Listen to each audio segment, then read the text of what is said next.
Ketua Badan Pemenangan Pemilu atau Bapilu Partai Golkar Nusron Wahid menyebut nama Erlangga Hartarto tidak mutlak harus diajukan sebagai calon presiden. Nusron mengusulkan dua nama kepala daerah yang dianggap potensial yaitu Ridwan Kamil dan Gibran Raka Buming Raka untuk dipertimbangkan masuk dalam bursa nama calon. Mengapa usulan ini baru dihembuskan sekarang kala isu Munaslup sedang ramai diperbincangkan? Akankah kemudian opsi ini menjadi pilihan final dan labuhan Partai Beringin dalam Pilpres mendatang? Untuk mengkonfirmasinya sudah bersama kami melalui sambungan di luar studio, Ketua Bapilu Partai Golkar Nusron Wahid. Halo, Assalamualaikum. Selamat malam, Mas Nusron. Waalaikumsalam warahmatullahi wabarakatuh. Selamat malam, Mas Bram. Ya, selamat malam, Mas Nusron. Ini langsung saja. Menarik buat publik ketika ada dua nama, satu adalah kader Anda, memang kader potensial, satu adalah nama di luar kader, begitu. Apalagi ini nama Mas Gibran. Apakah jangan-jangan menghembuskan nama Mas Gibran ini langkah untuk juga mendapatkan endorse Jokowi begitu, Mas Nusron? Pertama-tama dalam Munas Golkar tahun 2019 itu memberikan mandat kepada Ketua Umum untuk menentukan dan memilih kader Golkar maupun kader bangsa yang terbaik untuk menjadi calon presiden atau wakil presiden. Jadi mandatnya itu diberikan kepada Ketua Umum. Nah, apakah Ketua Umum itu mencalonkan dirinya sendiri atau mencalonkan orang lain yang dianggap lebih mumpuni, itu adalah menjadi kewenangan daripada Ketua Umum Golkar. Oke, Mas. Sesuai dengan mandat di Munasnya itu. Karena itu kami mempunyai pandangan bahwa dua orang ini, yaitu Ridwan Kamil dan Mas Gibran ini layak untuk disodorkan oleh Partai Golkar. Lebih-lebih Mas Gibran ini mempunyai magnet yang luar biasa di dalam pemilu mendatang. Mengingat yang bersangkutan adalah tokoh muda, apalagi pemilih kita itu kan pemilih yang 45 tahun ke bawah mayoritas. Pasti di dalam diri pemilih itu keinginannya adalah mempunyai representasi perwakilan generasi anak muda yang memimpin di Republik. Oke, Mas Nusron, berarti dalam ajuan Anda ada nama Mas Gibran di situ, artinya skemanya adalah capres akan tetap dari Golkar, kemudian cawapresnya akan Mas Gibran, begitu ya? Skema itu ya yang akan Anda usulkan dan dibangun begitu? Oh enggak. Soal masalah ini untuk capres atau cawapres. Kalau Golkar itu kan nggak mungkin bisa mencalonkan capres maupun cawapres sekaligus. Karena di Golkar ini kan tidak mempunyai golden seat. Berbeda dengan PDIP yang suaranya itu di atas 20%. Oke, maksud saya begini. Karena suara kita bawah 20%. Berarti artinya dengan nama Mas Gibran itu Anda membuat skema yang seperti apa? Apakah kemudian nanti siapapun yang akan berkumpul dalam poros Golkar itu misalkan siapapun capresnya tapi cawapresnya adalah Mas Gibran, begitu artinya? Nah, itu soal masih nanti siapa calon presidennya, siapa calon wakil presidennya, itu soal nanti. Yang paling penting adalah kita ingin memajukan, salah satunya adalah Pak Ridwan Kamil, dan Mas Gibran itu menjadi salah satu alternatif yang diusung oleh Golkar, baik itu yang bersangkutan menjadi calon presiden atau yang bersangkutan menjadi wakil presiden. Kalau nanti dalam peta kalkulasinya untuk dalam peta koalisinya adalah harus calon wakil presiden, bisa calon presiden, alhamdulillah.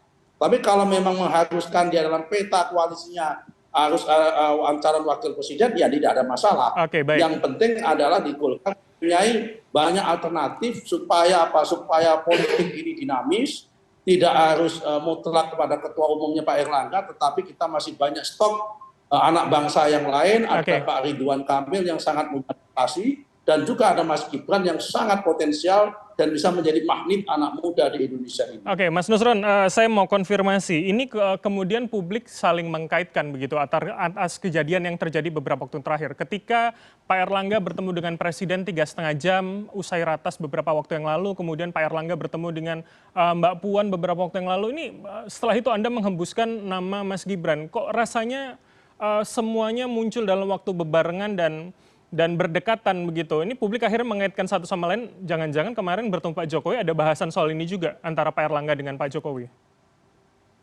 Saya belum ketemu dengan Pak Erlangga. Tapi saya ini sebagai kepala Bapilu saya sudah membuat telaah lama, membuat otak-atik lama tentang simulasi-simulasi yang terjadi. Oke. Nah karena itu memang kedua nama ini sudah menjadi ada di kantong kami, itu sudah lama dan memang sedang menunggu kapan momen yang pas untuk kita munculkan. Tapi kenapa Dan kemudian... masing-masing Maaf saya potong Mas Nusron, tapi kemudian publik juga akhirnya bertanya kenapa baru dikeluarkan sekarang ketika gonjang-ganjing Munaslup, pergantian kepengurusan ini muncul begitu. Ini publik juga membaca jangan-jangan meredam isu yang ada nih supaya tenang dulu bahwa nanti akan ya dilihat seperti apa. ya tidak ada kenapa-kenapa. Soal memunculkan kan masalah momentum kapan saja bisa. Berarti ini momentum yang tepat begitu ya, ini. ketika isu Munaslup sedang kencang ini gitu ya? Karena ini adalah masalah ketika ini tinggal 3 bulan untuk pendaftaran calon presiden dan wakil presiden, sehingga ini ada Munaslup maupun tidak ada Munaslup, memang pada pertengahan di bulan Juli dan awal di bulan Agustus ini kami akan melonceng 2 nama ini. Oke, baik. Ya kan itu. Kalau awal-awal memang kami melonceng sebagai prioritas adalah ketua umum kami yaitu Pak Erlangga. Berarti artinya sudah tidak mutlak lagi begitu ya, Mas Nusron? Sudah tidak mutlak nama Pak Erlangga harus capres begitu ya?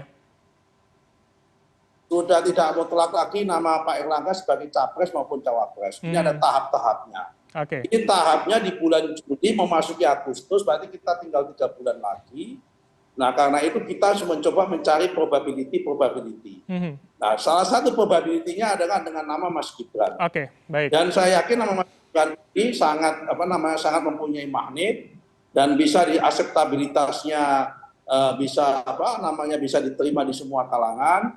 Dan saya yakin nanti di tengah tarik-menarik antar partai politik yang menghendaki dalam koalisi harus ketua umumnya menjadi calon wakil presiden, dengan munculnya nama Mas Gibran, insya Allah bisa menyelesaikan semua keadaan dan bisa menerima siapa calon wakil presiden. Oke, baik. Mas Nusron, berarti pertanyaannya begini, ketika hari ini nama itu cukup kencang, Anda mengatakan potensial dengan pemilih pemula, dan di statement lain Anda mengatakan tentu masih menunggu kemudian uji materi soal batas minimal umur yang diatur dalam Undang-Undang Pemilu begitu. Nah nanti akan seperti apa? Artinya Golkar, publik akhirnya menilai lebih condong pada membentuk poros baru, ketika hari ini Mas Gibran adalah kader PDIP, sedangkan PDIP sudah memutuskan nama Mas Ganjar untuk capres. Artinya akan di luar itu dong, kalau skema dengan nama Mas Gibran?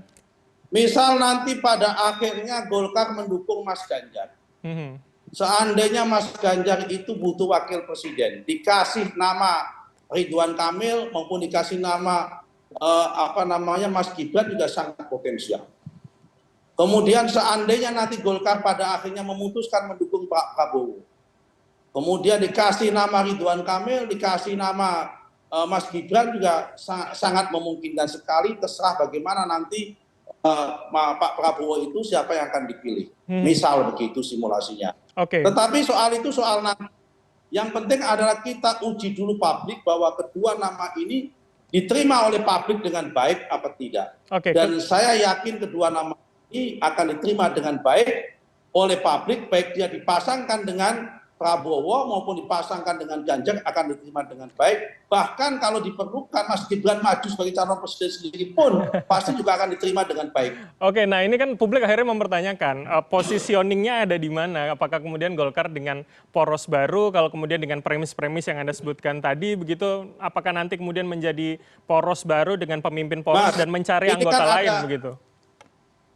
Begini, ini kan ada waktu 3 bulan. Masih ada waktu 3 bulan.